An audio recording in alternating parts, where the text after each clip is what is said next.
आज हम लोग जो पढ़ेंगे वो पढ़ेंगे इलेक्ट्रिक सेल के बारे में, कि हम लोग जो बैटरी यूज करते थे वो बैटरी का कंस्ट्रक्शन क्या होता है। देखो ध्यान से, ये जो टॉपिक है बैटरी, इस बैटरी का कंस्ट्रक्शन, ये सब के वर्किंग के बारे में सिलेबस में फिलहाल नहीं है इस बार, ठीक है ना। इस बार नहीं, बहुत दिन से सिलेबस में नहीं है, ठीक है ना। पर हम सेल को थोड़ा डिस्कस जरूर करेंगे, तब क्योंकि उसमें हमारे पास डेफिनेशन होता है पोटेंशियल डिफरेंस, इसको बोलते हैं टर्मिनल पोटेंशियल डिफरेंस। एक होता है ईएमएफ, इलेक्ट्रोमोटिव फोर्स, स्कूल में पढ़ोगे तुम लोग, EMF electromotive force, internal resistance, तो ये सब के बारे में अभी पूछा जाता है, ठीक है ना। तो उसको थोड़ा समझने के लिए अच्छे से हमारे पास इंफॉर्मेशन होना चाहिए कि आखिर सेल जो होता है वो कैसे वर्क करता है, यानी बैटरी कैसे वर्क करता है। बात समझ में आ रही है ना। सेल एंड बैटरी, सेल क्या है, सिंगल यूनिट को हम लोग सेल बोलते हैं, और सेल के मल्टीपल यूनिट जब एक साथ कंबाइन हो जाते हैं तो क्या बनता है, बैटरी बनता है। तो हम लोग क्या करेंगे, एक सेल के बारे में पहले डिस्कस करते हैं कि आखिर जो हम लोग घर में जो सेल यूज करते हैं, बैटरी घर पे जो लगा हुआ था इन्वर्टर के साथ, आखिर वो बैटरी का वर्किंग कैसे है।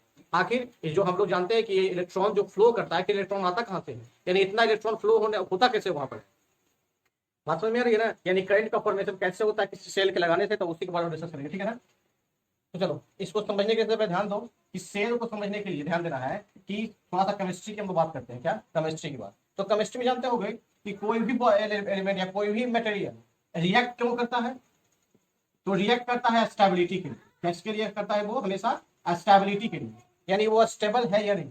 अगर वो अनस्टेबल है तो वो क्या करेगा, टूट जाएगा, और वो रिएक्ट करेगा किसी दूसरे कंपाउंड के साथ, दूसरे एलिमेंट के साथ, ताकि क्या हो जाए, वो स्टेबल हो जाए। और स्टेबल के लिए सबसे मेन और बेसिक इंफॉर्मेशन क्या है कि उसकी एनर्जी लो होनी चाहिए। क्या होनी चाहिए, लो एनर्जी। अगर एनर्जी लो होगा तो उसकी स्टेबिलिटी क्या होगी, मैक्सिमम होगी। मतलब कि किसी भी एलिमेंट अगर तुमको दिया गया है, एग्जांपल में 2-4 एलिमेंट दिया गया है और सभी का एनर्जी दिया गया है, तो ध्यान देना जिसकी एनर्जी सबसे लो होगी उसका स्टेबिलिटी क्या होगा, मैक्सिमम होगा। और कोई भी रिएक्शन क्यों होता है, तो सिर्फ और सिर्फ स्टेबिलिटी को पूरा करने के लिए। बात समझ में आ रही है।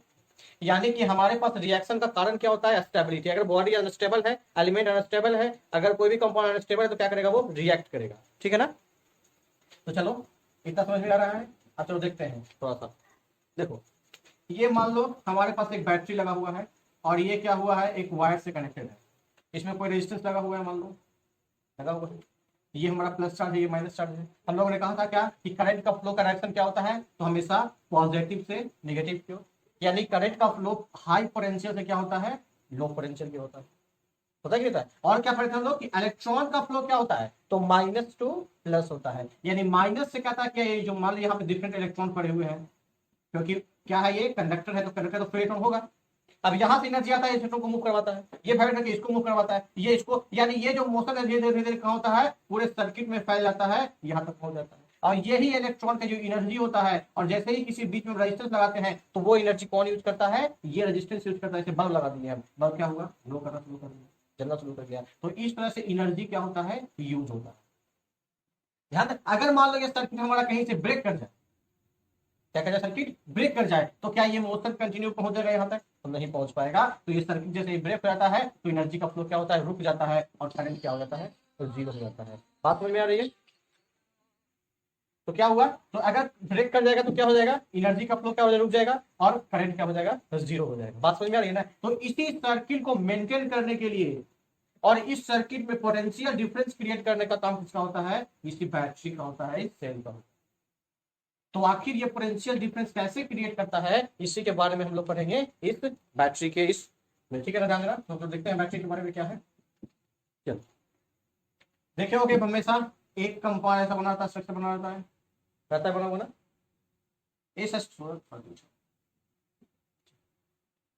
एक हमारा स्ट्रक्चर ये बना हुआ है।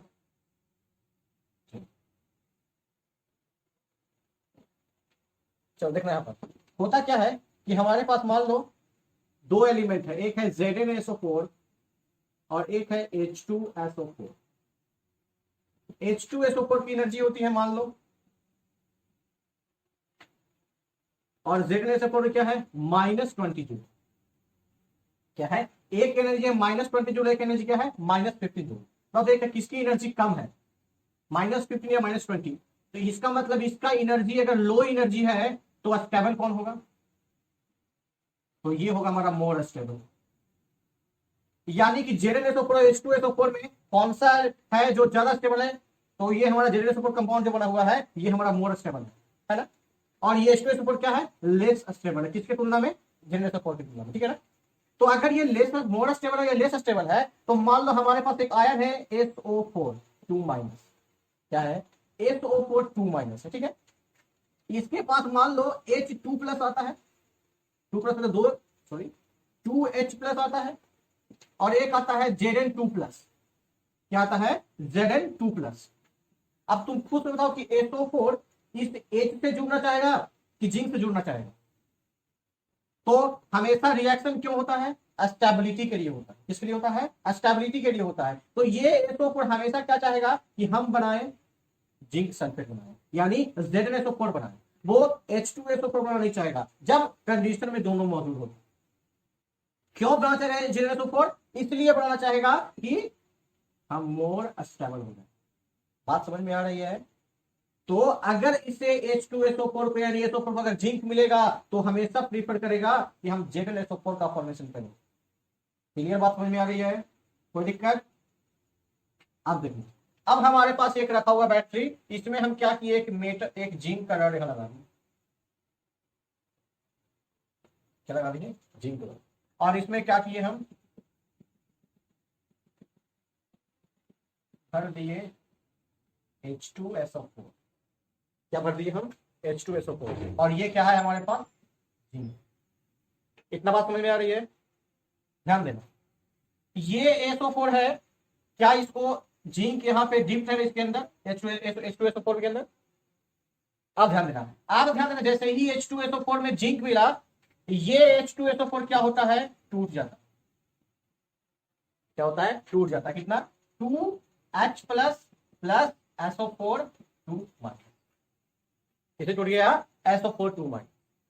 यानी कि अब इस मीडियम में जो तुमको H2SO4 दिख रहा है, ये टूट कर क्या बन गया यहां से 2H plus and SO4 2 minus बन गया।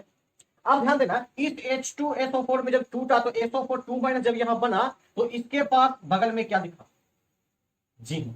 क्या दिखा, जिंक। यानी कि ये SO4 जो पहले H2SO4 बनाए हुए था, वो यह चाहेगा कि हम बना दे क्या, ZnSO4।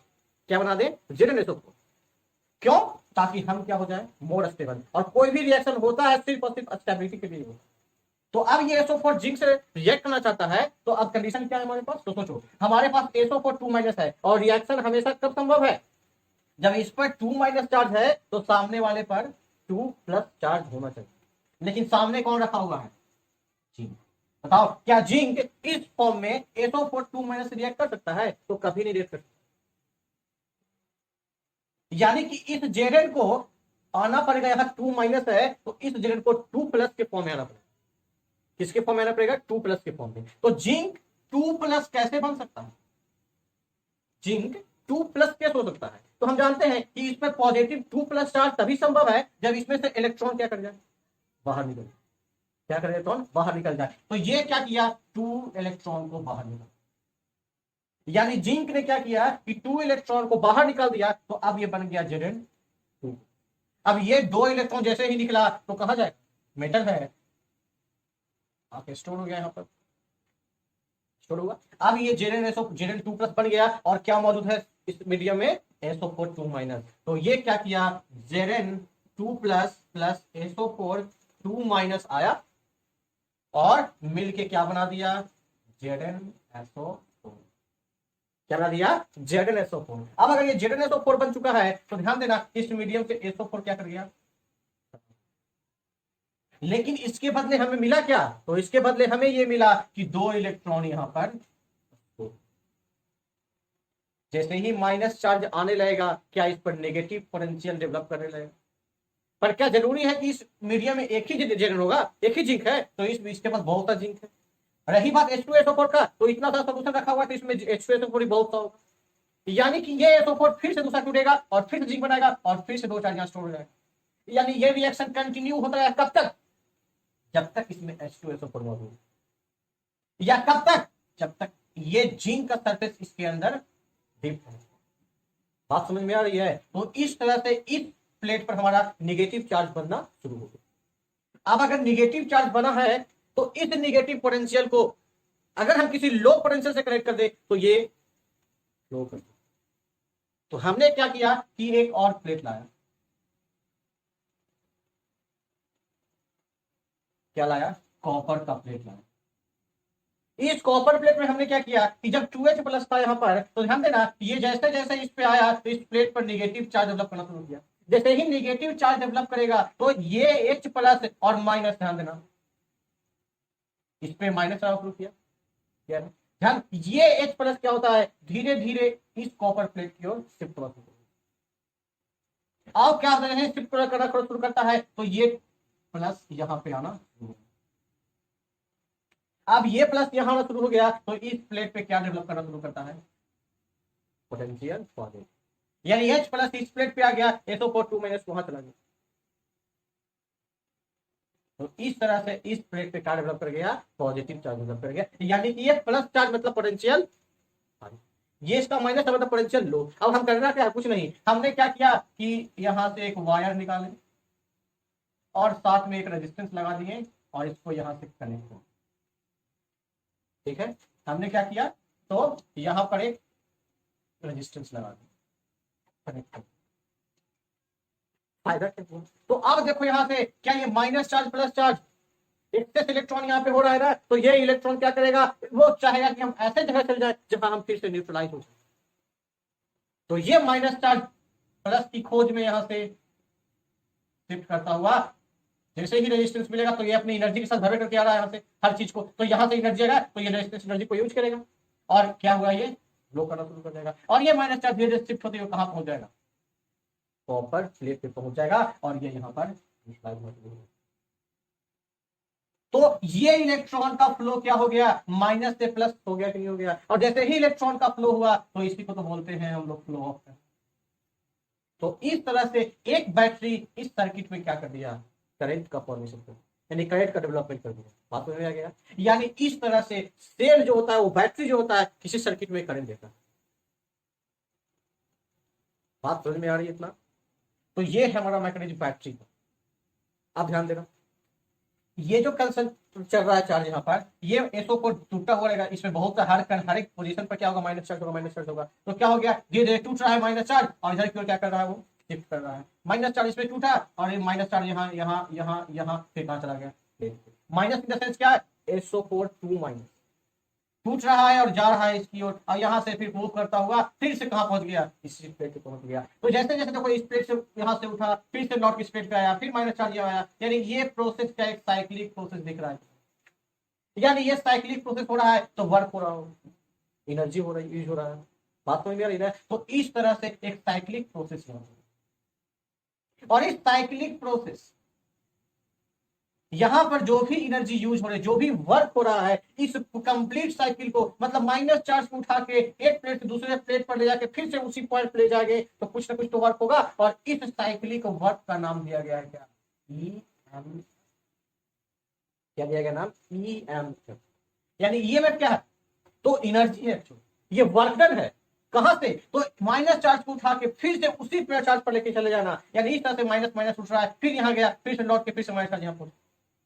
तो इस साइक्लिक वर्क को हम लोग क्या बोलते हैं, EMF। और इसका फुल फॉर्म क्या है, इलेक्ट्रोमोटिव फोर्स। क्या है, इलेक्ट्रोमोटिव। तो ध्यान देना, वो वर्ड में लिखा हुआ इलेक्ट्रोमोटिव फोर्स, और गलती से फोर्स मत समझना, ये क्या है, वर्क डन। क्या है, एक वर्क डन है कहां से, तो वन प्लेट से चार्ज को उठा के फिर से रिटर्न उसी प्लेट पे लाना। और इस साइक्लिक वर्क में जो भी वर्क लग रहा है, यानी साइक्लिक में इलेक्ट्रॉन को रोटेशन करने में जो वर्क लग रहा है, उसको क्या बोलते हैं हम लोग, इलेक्ट्रोमोटिव फोर्स। क्या बोलते हैं हम लोग, इलेक्ट्रोमोटिव फोर्स। अब इस इलेक्ट्रॉन के साइक्लिक फ्लो के चलते इस दोनों रड पर क्या हो रहा है, कुछ ना कुछ पोटेंशियल डिफरेंस क्रिएट हो रहा है ना। तो कहते क्या है कि दो इलेक्ट्रोड प्लस और माइनस के बीच का जो पोटेंशियल डिफरेंस है, यहां से यहां के बीच का पोटेंशियल डिफरेंस, इसको बोलते हैं टर्मिनल पोटेंशियल।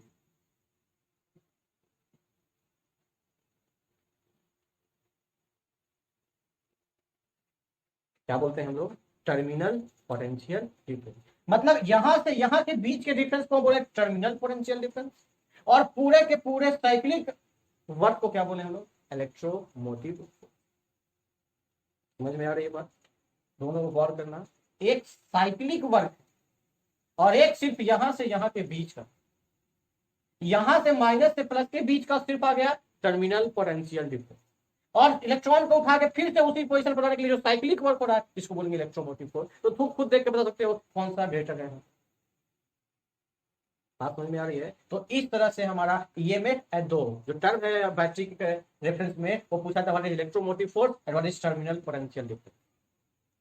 अब अगर बैटरी है और अगर चार्ज यहाँ फ्लो कर रहा है, SO4 फ्लो कर रहा है, तो इस फ्लो में क्या ही H2SO4 यहाँ होगा? नहीं ना, मल्टीपल H2SO4 होंगे यहाँ पर। अब ये SO4 यहाँ से यहाँ मूव कर रहा है तो शायद बीच में कोई और पार्टिकल आ जाएगा इसको, क्योंकि बहुत से पार्टिकल्स में कोई H2SO4 का एक तो पार्टिकल है नहीं, तो जब पार्टिकल बहुत सा है तो ये आपस में क्या करेंगे? कॉलिजन। और जब कॉलिजन करेंगे तो इसके फ्लो में क्या आएगी? डिस्टर्बेंस। और इसी डिस्टर्बेंस को क्या बोलते हैं हम लोग? यानी जहां भी कॉलिजन होता है वहां डिस्टर्बेंस होता है और उसको क्या बोलते हैं? रेजिस्टेंस। क्या बोलते हैं? रेजिस्टेंस, जो कि हम लोग पहले भी पढ़ चुके हैं रेजिस्टेंस के बारे में। ये हमेशा क्या करता है? डिस्टर्बेंस क्रिएट करता है ड्यू टू कॉलिजन के कारण, और कॉलिजन यहां भी हो रहा है, इसलिए ये भी रेजिस्टेंस ही कहलाए। यानी किसमें रेजिस्टेंस? तो इस चार्ज के फ्लो में रेजिस्टेंस। अब ध्यान देना, ये जो घटनाएं घट रही है क्या ये बैटरी के अंदर घट रही है? यानी ये जो प्रोसेस हो रहा है वो बैटरी के अंदर हो रहा है, तो इस पार्ट को हम लोग बोलेंगे इंटरनल, और ये रेजिस्टेंस जो बाहर लगा हुआ है इसको बोलेंगे एक्सटर्नल। तो इसीलिए इस रेजिस्टेंस का नाम रखा गया इंटरनल रेजिस्टेंस। जब H2SO4 क्या हो रहा है? बार बार इस माइनस चार्ज पे आ रहा होगा, यहाँ से ये टूट रहा है और माइनस चार्ज पे आ रहा है, यहाँ पे प्लेट पे आ रहा है, जिंक प्लेट पे आ रहा है, तो ये जब SO4 इसकी ओर आ रहा होगा तो इसमें बहुत से पार्टिकल है ना H2SO4 के, तो ये आपस में कॉलिजन भी कर सकते हैं। अब जब ये आपस में कॉलिजन करेंगे तो फ्लो को क्या करेगा? ये डिस्टर्ब करेगा। अब अगर ये फ्लो को डिस्टर्ब करेगा तो इस फ्लो में डिस्टर्बेंस मतलब कॉलिजन, और कॉलिजन मतलब ही क्या होता है? रेजिस्टेंस। यानी इस फ्लो में जो रेजिस्टेंस क्रिएट कर रहा है ड्यू टू कॉलिजन के कारण, इसका नाम बोलेंगे हम लोग इंटरनल रेजिस्टेंस। यानी flow of negative charges SO4 2 minus के फ्लो में जो कॉलिजन के चलते हमारा डिस्टर्बेंस आ रहा है, इसका नाम क्या रखें हम लोग? Internal resistance. इंटरनल क्यों? क्योंकि बैटरी के अंदर की घटना है, और जो बैटरी के बाहर लगा हुआ है इसके लिए वर्णित करते हैं external resistance. Internal resistance define हो जाएगा, इलेक्ट्रोमोटिव फोर्स हो जाएगा, टर्मिनल हो जाएगा। अब कहता है क्या इंटरनल रेजिस्टेंस को पूछा जाता है, इंटरनल रेजिस्टेंस कैसे डिपेंड करता है, किस पर डिपेंड करता है? तो सबसे पहली बात तो यहां दिख रहा होगा, इस फ्लो में क्या होगा? ये लिक्विड कैसा है? अगर मान लो ये काफी थिक होगा, क्या होगा? लिक्विड काफी थिक होगा तो क्या होगा? तो इसके फ्लो में डिस्टर्बेंस होगा। ये जो बड़ा भरा हुआ लिक्विड है ये काफी थिन होगा तो फ्लो आसानी से हो सकता है। बात समझ में आ रही है? और ध्यान देना कैसे हो सकता है। अगर रेजिस्टेंस के फॉर्मूला को गौर करेगा, पिछले फॉर्मूला को याद रखें तो आपको पढ़ाया जाएगा resistance R is equal to rho L upon A. क्या था? रो एल अपॉन ए। रो क्या थी? रजिस्टिविटी, एल क्या था? लेंथ ऑफ वायर, और ए क्या था? एरिया। तो आखिर अगर रेजिस्टेंस को इसमें हम लोग पता करना है कि रेजिस्टेंस किस में वैरी करता है, तो इस फॉर्मूले को यहां भी यूज कर सकते हैं। अब क्या हुआ कि यहां वर्ड का मीनिंग चेंज हो, ये लेंथ ऑफ वायर जो है यहां बन जाएगा लेंथ ऑफ पाथ। क्या बन जाएगा? Length of path. अब तुम खुद सोच कर देखो, ये जो पाथ जो है जितना ज्यादा होगा रेजिस्टेंस क्या उतना ज्यादा होगा, क्योंकि जितना ज्यादा डिस्टेंस पे वो मूव करेगा उसको उतना ही देर क्या करना पड़ेगा? कॉलिजन को एक्सपीरियंस करना पड़ेगा, और जितना ज्यादा कॉलिजन करेगा वो उतना क्या होगा? रेजिस्टेंस होगा। इसीलिए ये जो इंटरनल रेजिस्टेंस होता है वो दो इलेक्ट्रोड के लेंथ पर डिपेंड है। ये लेंथ दोनों के बीच का लेंथ मतलब दोनों के बीच का गैप जितना ज्यादा इंक्रीज करेगा उतना ज्यादा रेजिस्टेंस क्या होगा? इसका इंक्रीज करेगा। दूसरी बात आती है एरिया। अगर हम एरिया वायर की बात करें तो वहां था ये क्रॉस सेक्शनल एरिया, यहां कौन सी एरिया की बात? तो ध्यान देना यहां जो एरिया है वो इस प्लेट की एरिया है। किसका एरिया है? इस प्लेट का एरिया। बात समझ में आ रही है? अब कैसे? सुनो ध्यान देना, मान लो ये हमारे पास क्या रखा हुआ है? एक इलेक्ट्रोड रखा हुआ है, रखा हुआ है ना। ध्यान देना इस इलेक्ट्रोड को गौर करना, ये हमारे पास अभी इलेक्ट्रोड ऐसा रखे हम, कैसा रखे हम लोग? इलेक्ट्रोड ऐसा इलेक्ट्रोड रखे। अगर हम ऐसा इलेक्ट्रोड रखे हैं तो ध्यान देना इसका एरिया क्या ये है? क्या किए हम? ऐसा बना दिए, क्या एरिया इंक्रीज कर गया? ऐसा बना दें, क्या एरिया इंक्रीज कर गया? तो अगर एरिया यहाँ पर इंक्रीज कर रहा है तो बताओ आने वाले इलेक्ट्रॉन को क्या ज्यादा एरिया मिलेगा यहाँ पर? अगर एरिया यहाँ ज्यादा मिलेगा तो वो आसानी से क्या कर सकते हैं? उस पर अट्रैक्ट हो सकते हैं। यानी कि एरिया इस इलेक्ट्रोड का जैसे जैसे इंक्रीज करता चला जाएगा, यानी एक जो एरिया तुम्हें दिख रहा है ये अगर जैसे जैसे इंक्रीज करेगा वैसे वैसे रेजिस्टेंस क्या कर जाएगा? डिक्रीज कर जाएगा, क्योंकि उसको लार्जर सरफेस एरिया मिल रहा है उसको अटैच होने के लिए। तो इसलिए एरिया में क्या हो जाएगा? इनवर्सली प्रोपोर्शनल, जो कि हम लोग वायर के केस में भी देखेंगे। आ रही है बात समझ में? तो इस तरह से हम रेजिस्टेंस को क्वेश्चन पूछा जाता है हमारे लिए कि रेजिस्टेंस जो है इंटरनल रेजिस्टेंस केस पे डिपेंड करता है, तो हम इस ढंग से इसको एक्सप्लेन कर सकते हैं। अब बात आती है कि ये जो बैटरी जो काम कर रही है कब तक काम करेगा, क्या जिंदगी भर चलते रहेगा ऐसा प्रोसेस? नहीं, जब तक बैटरी को चार्ज करना पड़ता है। यानी बैटरी क्या होता है, डिस्चार्ज होता है, तो डिस्चार्ज होने के पीछे कारण क्या हो सकता है?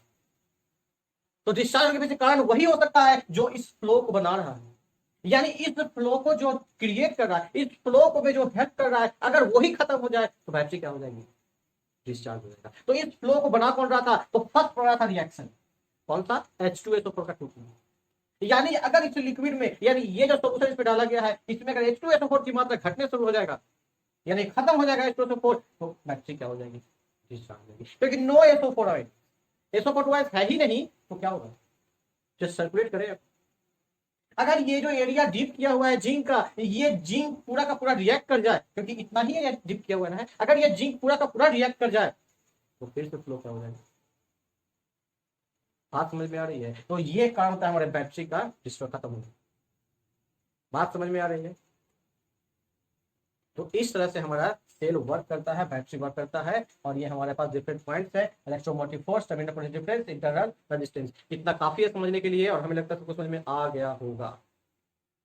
चार्जिंग बैटरी, कहते ना, ध्यान देना, कहते ना कि जब बैटरी हम लोग बहुत यूज करते तो गर्म हो जाता है, हीट हो जाता है, होता है ना? क्यों हीट हो जाता है? तो कहता क्या है, मतलब क्या हुआ, जितना ज्यादा हम यूज कर रहे हैं कंटिन्यू, वो रिएक्शन क्या उतना ही ज्यादा होते रहेगा, यहाँ पर रिएक्ट होता रहेगा। और रिएक्शन जितना ज्यादा होगा, तो पढ़े हुए केमिस्ट्री में कि जब भी रिएक्शन होता है तो कुछ ना कुछ हीट के फॉर्म में रिलीज होता है नीचे। अब अगर वो हीट निकलेगा तो वो किसको, बैटरी को हीट करेगा। तो इसीलिए कहता है कि बैटरी का ओवर यूज नहीं करना चाहिए, अगर ओवर यूज हम करेंगे तो क्या हो जाएगा, बैटरी हीट होना शुरू करेगा। कहता क्या है कि हम लोग चार्ज करते हैं बैटरी को, तो कहते हैं बहुत फास्ट चार्जिंग यूज करते हैं, स्लो चार्जिंग यूज करने को लगता है कि जल्दी फास्ट चार्ज हो जाए। तो कहता है कि फास्ट चार्जिंग में नहीं करना चाहिए, क्यों, सेम चीज, ये रिएक्शन जो यहाँ हो रहा है, ये रिवर्स रिएक्शन होने लगेगा तो ना चार्ज होगा। जो रिएक्शन अभी चल रहा है, इसके जस्ट अगर रिवर्स रिएक्शन हो जाए तो ये बैटरी चार्ज होना शुरू हो जाएगा। तो अगर हम चार्जिंग करेंगे तो जो रिएक्शन ऐसे टूट रहा है, वो जस्ट क्या हो जाएगा, रिवर्स हो जाएगा, खत्म हो जाएगा। और रिएक्शन रिवर्स होगा, और जितना फास्ट चार्जिंग करेंगे, क्या रिएक्शन उतना तेज रिवर्स होगा, यानी उतना जल्दी रिएक्शन होगा, और जितना फास्ट रिएक्शन होगा उतना ही ज्यादा क्या प्रोड्यूस करेगा, वो हीट प्रोड्यूस करेगा। इसलिए हम लोग फास्ट चार्जिंग को यूज नहीं करते। अब क्या है कि आजकल ऐसे ऐसे मोबाइल आ चुके हैं जो फास्ट चार्जिंग सपोर्ट करता है, मतलब उसको उस ढंग से बनाया जाता है, तो कोई दिक्कत उसमें नहीं है। बात समझ में आ रही है? इसीलिए बैटरी जो नॉर्मल बैटरी है उसको स्टेडी करंट नॉर्मल चार्ज पे ही लगाना चाहिए।